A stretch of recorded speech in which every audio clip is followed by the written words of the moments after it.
on va regarder comment créer des questions de type graphique dans Wiris. Alors de type graphique, ça veut dire précisément dans lesquelles on demande à l'élève de faire un travail graphique. Je vais vous montrer deux exemples tout de suite. Ici, dans cette question, on demande à l'élève de représenter graphiquement la fonction qui a x associe 1 tiers de x moins 2. Alors pour ça, il a la possibilité d'utiliser ici ce menu. Donc il va par exemple partir peut-être de l'ordonnée à l'origine, moins 2, et puis proposer cette réponse. Il envoie et on lui dit que c'est effectivement la bonne réponse. Vous pouvez retester, hein, si on propose une autre réponse, elle ne va pas être validée évidemment. Ça veut dire que c'est pas la bonne ligne.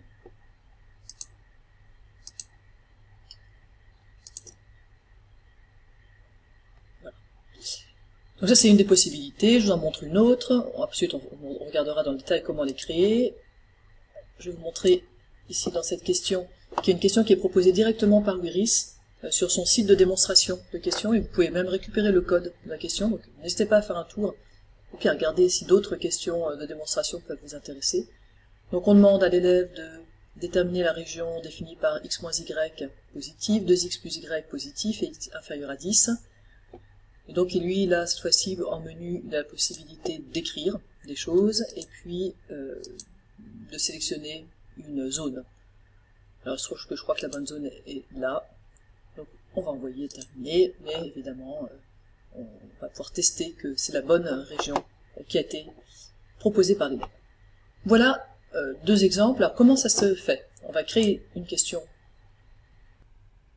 de type réponse courte.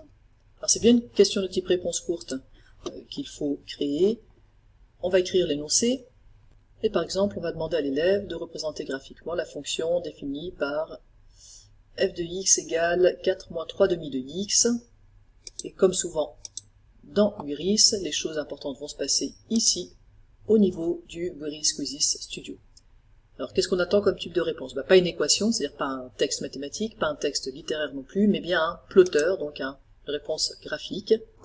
Par défaut, on vous propose ici un repère d'axes gradués, voilà, que vous pouvez modifier, hein, vous pouvez évidemment zoomer ou dans un sens ou dans l'autre, vous pouvez aussi le déplacer le centre.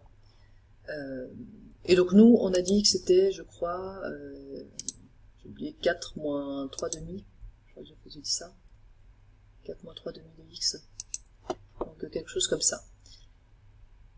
Donc là, c'est une des manières de créer, de présenter graphiquement cette fonction, mais il y en a d'autres. Et donc, je vais tout de suite aller dans les options de validation pour dire que nous, ce qu'on veut valider, c'est pas le point A, on s'en fiche qu'il y ait le point A ou pas, c'est pas le point B, on s'en fiche qu'il y soit ou pas, l'élève a droit de faire autrement, dessiner autrement sa droite, c'est la ligne A. Et maintenant, on va aller dans les options de saisie pour gérer les menus. Ça fait quand même beaucoup de menus pour l'élève.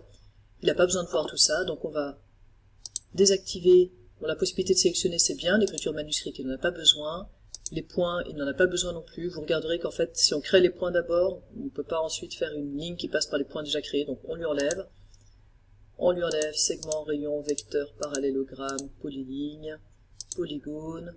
Dans les courbes, on enlève tout, dans les mesures, on enlève tout, étiquette, on enlève tout, les expressions f de x, on enlève tout, on enlève les images. On peut laisser les menus, ou en tout cas la possibilité d'annuler, de rétablir et de supprimer, ça me paraît bien. On peut enlever les réglages et le download. Moi je vais laisser ici la possibilité d'avoir une zone flottante, mais vous pourriez décider d'empêcher que l'élève sorte de la zone et par exemple donner une ordonnée à l'origine qui n'est pas accessible, donc il faut qu'il se débrouille autrement pour représenter graphiquement sa fonction. Là c'est tout à fait possible. Donc moi ici je vais laisser tout ça, toutes ces options de saisie. Et voilà, je n'ai plus qu'à maintenant tester cette question. Je dois donc représenter graphiquement ma fonction, mais je peux le faire autrement que en mettant ces deux points-là. Donc on avait dit 4 moins 2 tiers. 4 moins 2 tiers, et ben je pourrais partir de là, par exemple. Et non, ça doit être 4 moins 3 demi. Alors hop, justement je supprime, hein, je fais comme vraiment un élève, 4 moins 3 demi, passerait par là, puis encore moins 3 demi. Vous voyez qu'il peut utiliser une autre, d'autres points. Ici il a le petit triangle, si jamais il veut animer et voir ce qu'il a fait, dans quel ordre. Alors là, quand on a juste un dessin d'une droite, c'est pas très complexe, mais s'il veut retrouver dans un dessin plus complexe les étapes de sa construction, voilà, ce petit triangle, et en tout cas quand il l'a terminé, il pourra faire envoyer terminé, on lui dira si c'est effectivement la réponse attendue. J'ai terminé, donc j'oublie pas d'enregistrer la partie Squeezie Studio, la question. Je peux maintenant tester la question dans un environnement un peu plus complet, c'est-à-dire avec l'énoncé qui s'affiche, etc. Et sinon, j'ai exactement ce que j'ai déjà testé, hein. On a laissé la possibilité à l'élève de zoomer en arrière, en avant, et sinon, dans les outils de création, il a simplement la possibilité de faire des lignes. Donc, par exemple, quelque chose comme ça, et quand il a terminé, il peut faire valider sa question, sa réponse par Veris. Alors, une dernière chose, je vais vous montrer comment est fabriquée la question dans laquelle il s'agit de trouver une région. On va la regarder ensemble. Pour pouvoir jouer sur ce qui est affiché à l'élève, hein, on joue avec le contenu initial.